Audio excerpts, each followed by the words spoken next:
Sri Sachidananda Sadguru Sainath Maharaj Ki Jai. Sri Sai SATCHARITRA, an Insight, Episode 245. My humble prostrations at the lotus feet of our Sadguru Sai. By the divine grace of Sai, an attempt has been made to translate the gist of the divine discourse of Sri Ramanathan brother telecasted in Sai TV. This is purely done to share the glory of Sai and his divine teachings with more insight to the aspirants. Om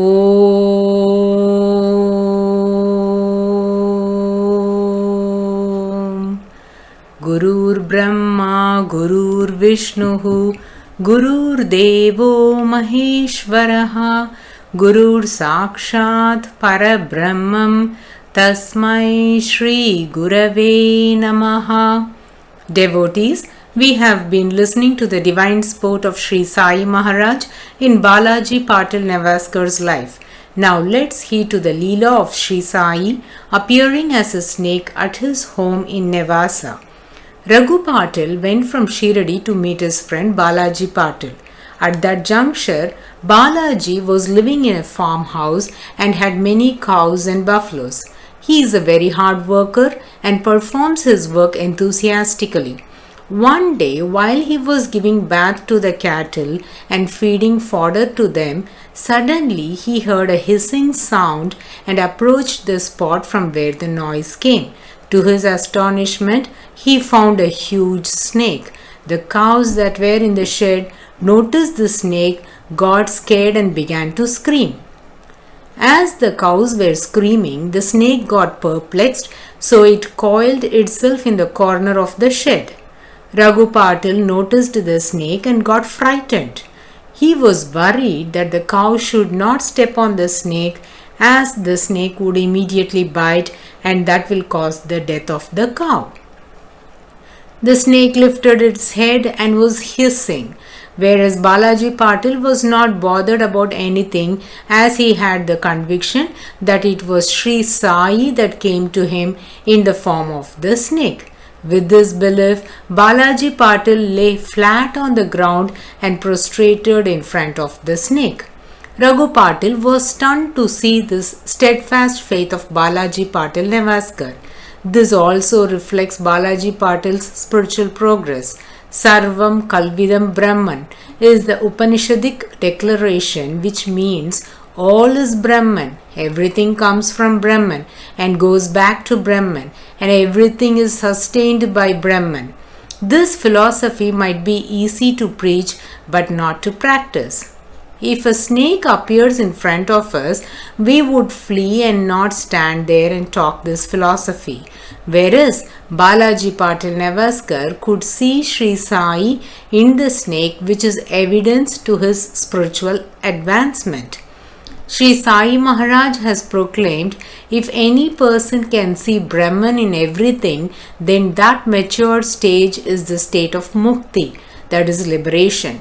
Thus, we can conclude that Balaji Patil Nevaskar has attained this higher state of spirituality. Hence, Raghu Patil couldn't see even a trace of fear in the face or action of Balaji Patil Nevaskar. Devotees, listen to what happened next.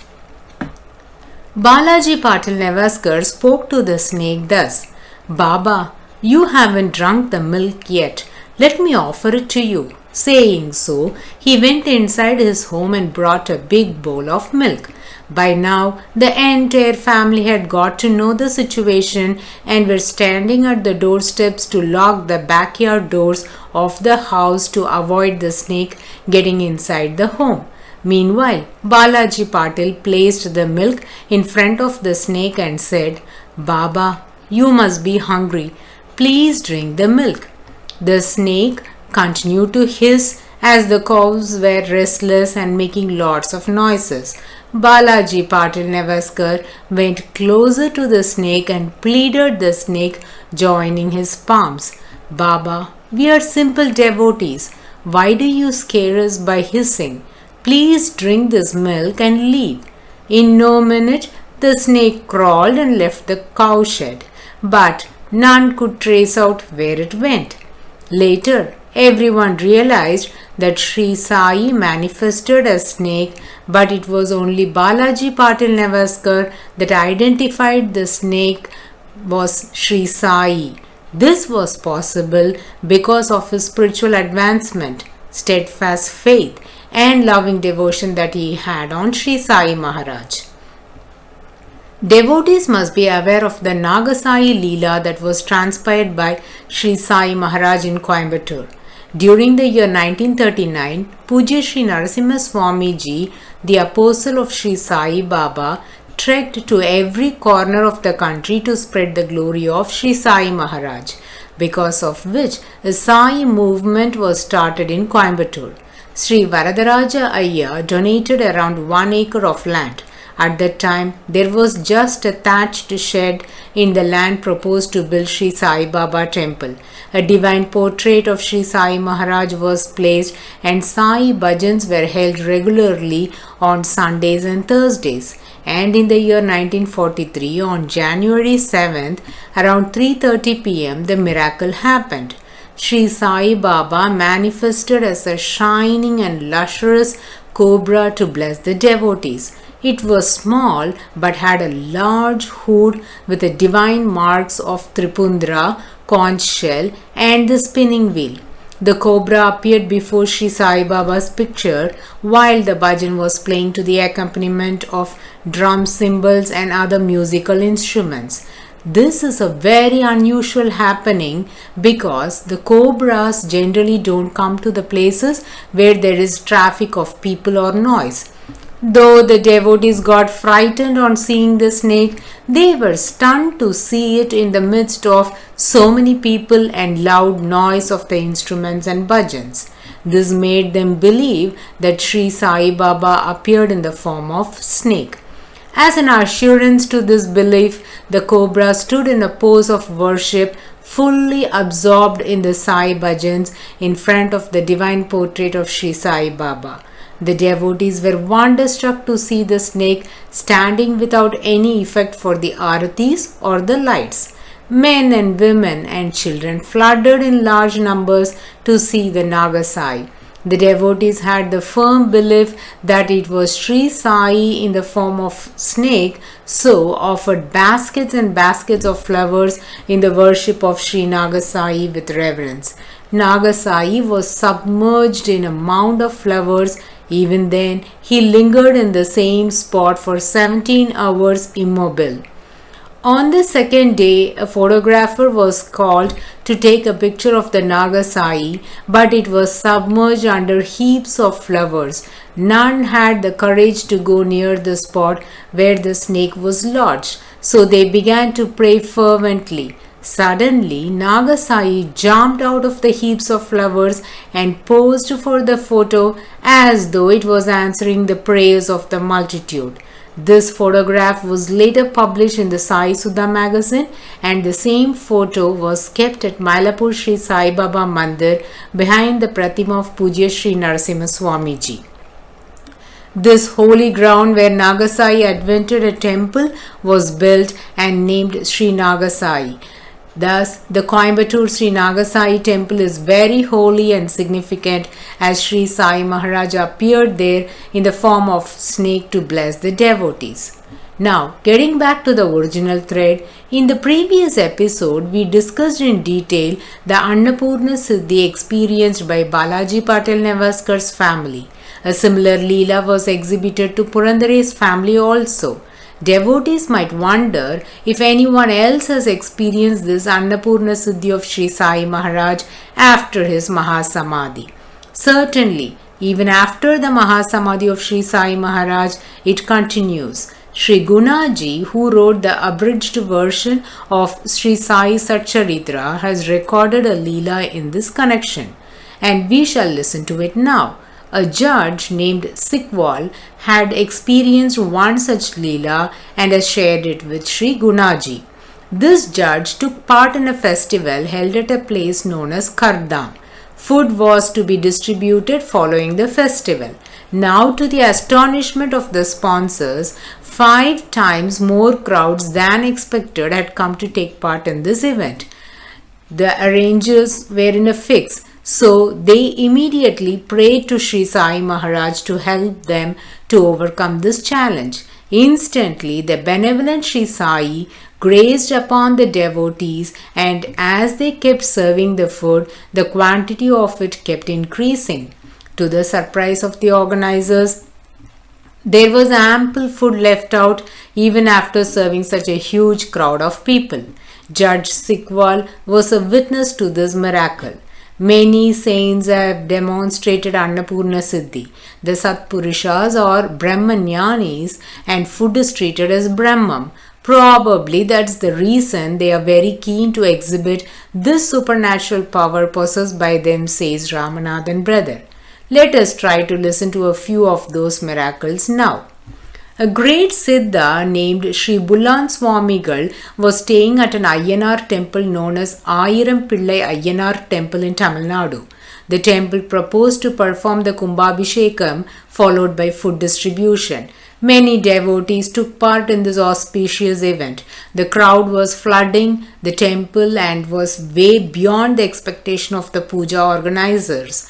The food cooked for the devotees was much less when compared to the number of people turned out to the temple, and the organizers were perplexed. Sri Bullan Swamigal just then trekked into the woods that was close to the temple. The people in charge of cooking the food rushed towards him and said, "Swami, the food cooked for distribution will not be sufficient for the crowd that turned out for today's puja. We are baffled. Please bless us to overcome this issue." Sri Bullan Swamigal responded, "You continue to do your work.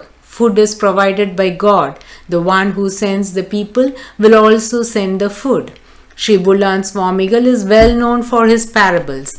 None understood the gist of his declaration, but continued to serve food to all those who came to the event. As they kept distributing the food, the quantity, rather than getting decreased, kept increasing. They were all stunned with what was happening. By then, Sri Bullan Swamigal was returning from the woods. Immediately, the cook and the festival organizers went to Swamigal and said, "Swami, to our astonishment, the food that is being cooked have been served to many people. Still, the quantity is not getting reduced." Sri Bullan Swamigal said, "This is a divine sport of the Lord. Do not reveal to anyone. As long as people keep coming, the food will be getting filled in the vessels." This was the Annapurna Siddhi exhibited by Sri Bullan Swamigal. Lord Jesus Christ has exhibited the Annapurna Siddhi at various instances. The revelation of Jesus Christ is communicated to John, and couple of miracles related to this have been recorded in the book of Revelation, and let's heed to those now. Jesus Christ was invited for a wedding supper. The Lord went along with his disciples. Mother Mary was also present there. The grape juice that was served to the first batch of the invitees got over. In the olden days, affluent people were served food first, and the others were not allowed to even sit next to them to eat the food. Now, the second batch of the guests were ready to eat, but there was no grape juice to serve them. This message was passed on to Mother Mary, and she conveyed this to her son Jesus Christ. Mother told the host to follow the directions of Jesus Christ. Now, the Lord pointed to the 6 stone containers that were meant to store water. Each of those containers can hold at least 3 pots of water. Jesus Christ told them to fill all these 6 containers with water. Immediately, the instruction was abided, so almost 18 pots of water were poured into the containers. The water was filled to the rim of the mud containers. Now, Jesus Christ advised the people to take the grape juice and distribute it to the guests. When a cup of water was taken from the container, it was not water anymore, but grape juice. The person in charge of serving the guests wanted to find out if this tasted like grape juice, so he sipped a little. Lo, it was the sweetest grape juice that he had ever tasted. He said the first batch of guests were not fortunate to enjoy this delicious grape juice. This was one of the Annapurna Siddhi transpired by Jesus Christ and is recorded in chapter 2 verses 1 to 11. Now let's listen to the second miracle recorded by John in chapter 6 verses 9 to 13.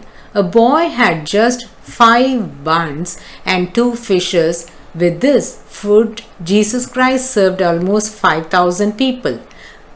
Everyone wondered how it would be possible to give food for 5,000 with only 5 buns and 2 fishes. But to the astonishment, 5 baskets of buns and fishes were left out after serving 5,000 people. This miracle again testifies the Annapurna Siddhi of Jesus Christ. Now let's heed to a divine sport transpired by the great saint Sri Manik Prabhu. There was a person known as Lakshman Rao. He was jealous of the supernatural powers of Sri Manik Prabhu. One of his relatives' girls was married to Sri Manik Prabhu's brother. So in a way he was related to the great saint. He wanted to bring obscurity to Sri Manik Prabhu's Annapurna Siddhi. So, once for an event that was held at the home of the saint, this Lakshman Rao, without any prior notice, brought many people from the neighboring towns to take part in the event and to join the feast. Noticing this, the cook and others approached Sri Manik Prabhu and explained the situation. They were so worried as the food will not be sufficient for so many. Sri Manik Prabhu assured that Lord Dattatreya would protect them, also glanced into all the vessels with his divine eyes and directed them to serve the food. Huge amounts of food were served and a lot was left out. Thus, the cunning plan of Lakshman Rao was defeated. On another occasion, a similar miracle was exhibited by Sri Manik Prabhu. Once, 4 brahmacharis went on begging rounds and brought alms in their jolis, that is a piece of cloth hung to the shoulder like a bag. The joli contained sufficient food for 5 people, including Sri Manik Prabhu. Upon their arrival, Sri Manik Prabhu said, "This food can be served to everyone here. Now separate the begged food." That is according to the varieties like vada, kheer, papad, roti, and chant Avaduta Chintana Sri Gurudeva Datta. Now Sri Manik Prabhu threw his holy vision at the food. Lo, the quantity multiplied to the extent that it was served for thousands of people. Let's move on to the Annapurna Siddhi transpired by Swami Samartha, an incarnation of Lord Dattatreya. At Ramagiri, there were 2 ardent devotees of Swami Samartha by name Ravoji and Vithoba. They vowed that they would arrange to serve food to 40 to 50 Brahmins during the next visit of Swami Samartha to Ramagiri. They were eagerly waiting for an opportunity to do this food offering. At that juncture, along with Cholapa, Swami Samartha came to Ravoji's home at Rampuri. Swami Samartha, being an Avaduta, never cared for his body. So giving him holy bath, adorning the clothes and serving food were done with loving devotion by his devotees. Accordingly, a holy bath was given and clothes were adorned upon him and was invited to eat the food prepared for him. Swami Samartha said, "Let the devotees that came to take my darshan first eat, then I will have the food." To the surprise of Ravoji, devotees from the neighboring villages got to know about the arrival of Sri Swami Samartha and they had come in large numbers to have his darshan. Ravoji and his wife were perplexed because if food is not served to everyone, then their fasting will become fruitless. What kind of Annapurna Siddhi was exhibited by Sri Swami Samartha and how did he relieve the couple from this challenge can be heeded in the coming episode along with many more enthralling stories. Bow to Sri Sai, peace be to all. Om